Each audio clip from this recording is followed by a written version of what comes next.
สวัสดีเนาะพ่อแม่พี่น้องเพื่อนมิตรสหายทุกคนวันนี้ข้าพเจ้าสิพาไปเบิ่งวัดยะผาเด้อวัดยะผาเมืองศรีโคตบองนครหลวงเวียงจันทน์อยู่ใกล้ๆกับวัดศรีบุญเฮืองนี่แหละเนาะเข้ามาเฮาก็สิเห็นป้ายแคปทางนะแล้วก็สิมีทางเข้ามานี่แต่ก่อนเป็นทางโคโรเคเดแต่ว่าเดี๋ยวนี้เพิ่นแปลงเฮ็ดเป็นนั่นทางคุณกิ่งเนาะปูคอนกรีตเรียบร้อยงามดี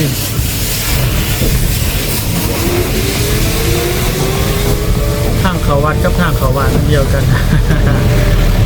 นี่หอดแล้วนะหอดแล้ว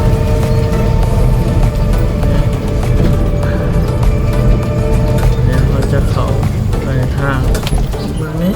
หาเลย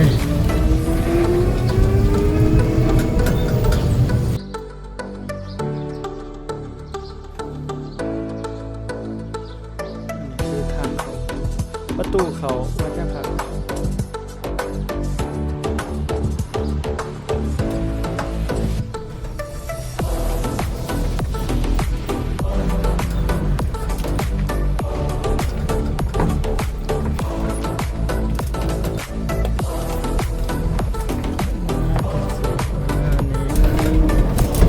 จอดซุปเปอร์คาร์เอาไว้นี่ก่อน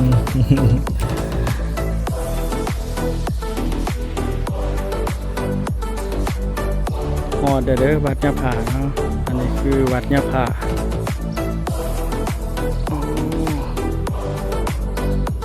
ฟ้าทั่วดอกไม้งามแท้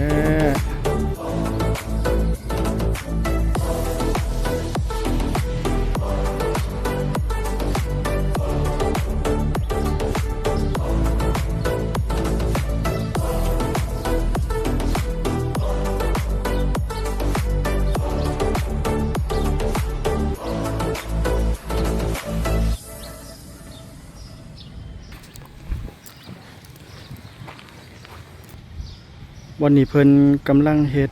ประตูโค้งใหม่ผู้ใดมีน้ำใจใช้ศรัทธาเนาะอยากอุปโมทนาซอยบริจาคสร้างสาพุทธศาสนาซอยกันก็สามารถติดต่อหาเพิ่นได้เนาะวัดยะผาก็อยู่บ้านยะผาแล้วเมืองศรีโคตบองนครหลวงเวียงจันทน์เฮาเองอยู่ใกล้กับวัดศรีไข่เด้อใกล้กับวัดศรีบุญเฮืองเนาะ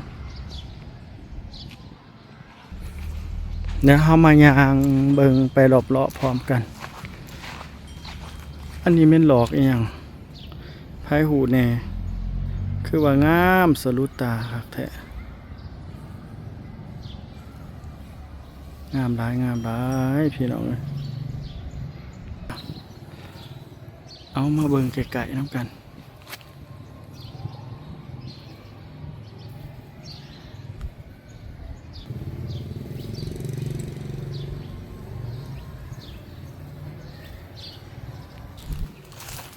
ดอกไม้เมื่อกี้ลองอันนี้ล่มเบิ่งแล้วก็หอมอยู่เนาะรสชาติหอมดีมีหมากพร้อมไผหูคอมเมนต์บอกหน่อยเด้อว่ามันเป็นต้นอีหยังดอกไม้อีหยังเนาะ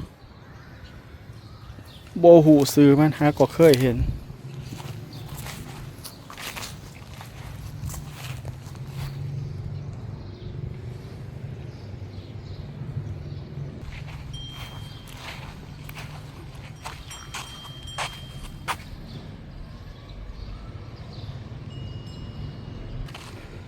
งามหลาย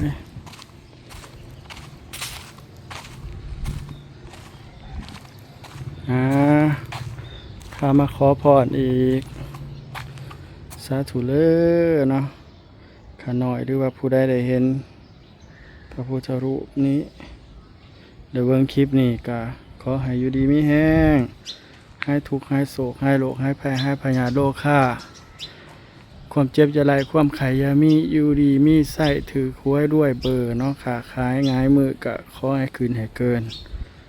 เป็นที่หักของสรรพสัตว์ทั้งหลายหรือว่าเพื่อนมนุษย์ความโลกด้วยกันเดินทางไปไสมาไสกะให้ไปหอดปลอดภัยมีโศกมีไส้อะไรเนาะตลอดปีตลอดกาลนานเถิดสาธุ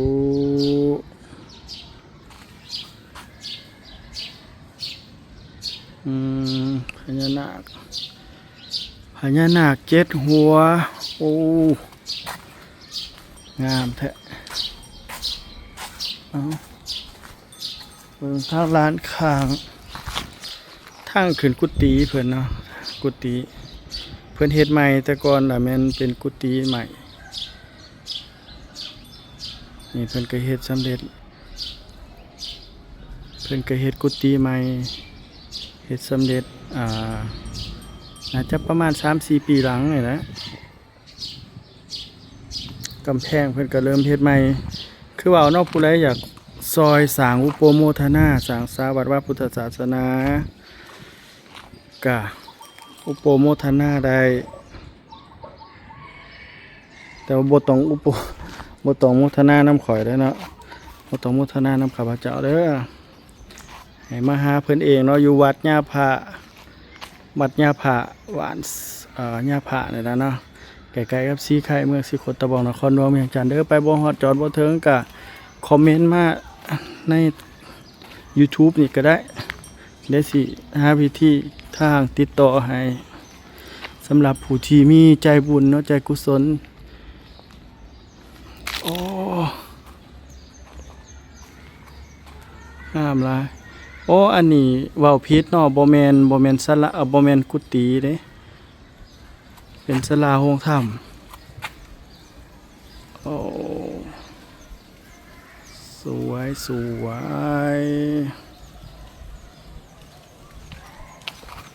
อันนี้เป็นศาลาโรงธรรมเด้อ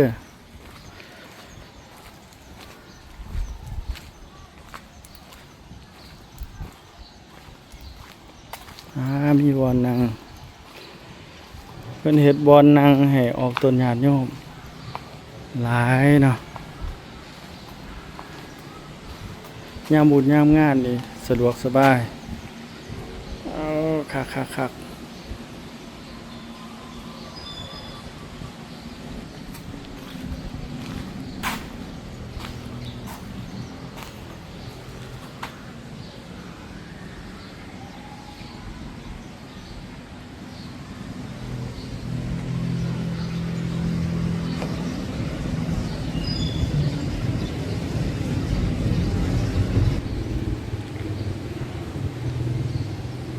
ลายประกอบตามเสาเพิ่นติดตามเสาเนี่ยโอ้ยถือว่าลายล่าวเนาะลายล่าวมีความสวยสดงดงามหลายสีมือปานีตอลีนี่น่าเบิ่งเอางามสุดยอดเลยขออนุญาตเด้อขน่อยเด้อน้องทายไว้เพื่อเป็นบุญเป็นกุศลให้ผู้ที่บ่เคยเห็นบางคนก็อยากมาเบิ่งแต่ว่าบ่มีเวลาได้มาแล้วข้าพเจ้าจะส่งผ่านเนาะถ่ายทอดผ่าน YouTube ให้พ่อแม่พี่น้องได้เบิ่งได้เห็นนำกันนั่นแหละ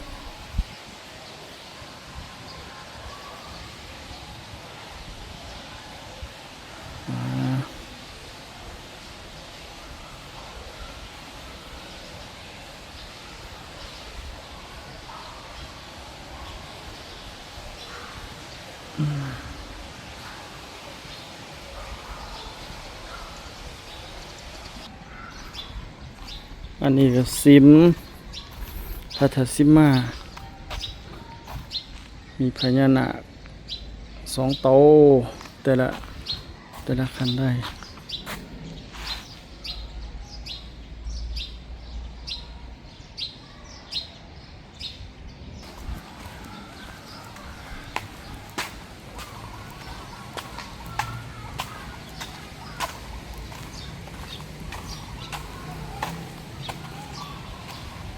อยู่ทางนี่บนเฮาเนี่ยไปเห็นอีกนี่แม่นโรงเรียนประถม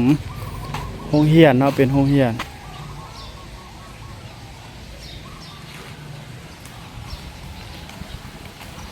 อยู่อันนี้สิแม่นหอกองเป็นหอกองแล้วก็กุฏิเนาะทางลานดังเป็นห้องน้ำแน่โอ้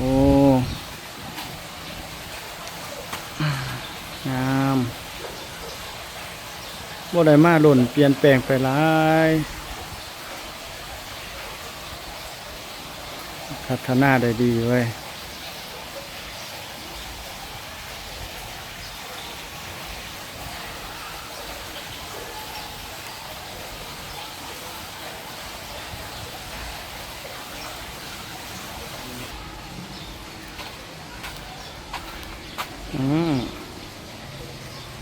บนนางทายหูป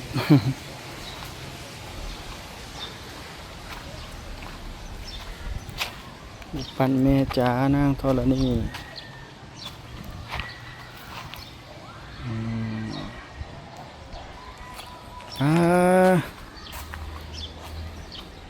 ราชสีห์สิงห์เสือโคร่งเฝ้าของเนาะของใหญ่ใหญ่ดีได้นี่โมเมนต์กว้าง3 เมตรพุ่นบ่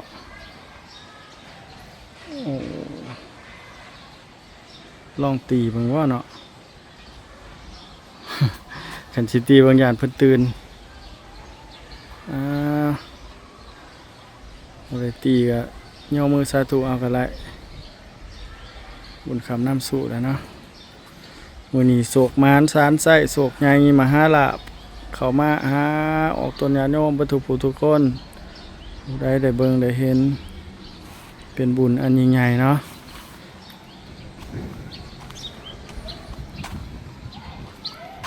วัดหญ้าผาเด้อบางคนบ่ฮู้โอ้อันนี้เป็นหยังนี่เจ้าถิ่นตัวนี่ไม่ฮัลโหลเจ้าหมีอ๋อปลาพุทธยานแท้นี่เอ้ยหมี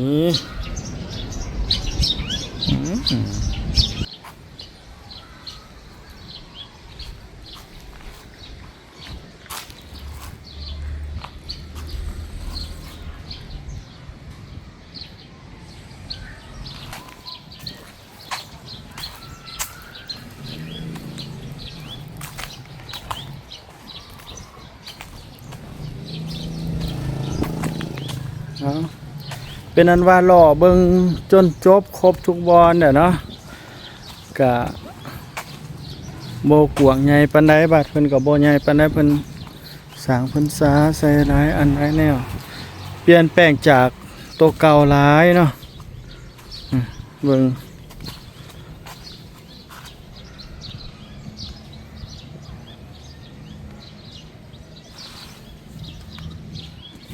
บ่ได้มาวัดนี่ก็ห่วยหลายปีแล้วเด้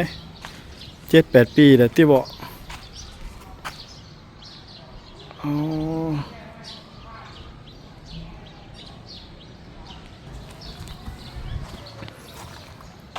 เอาขอโศกล่า โศกล่าว่าซั่น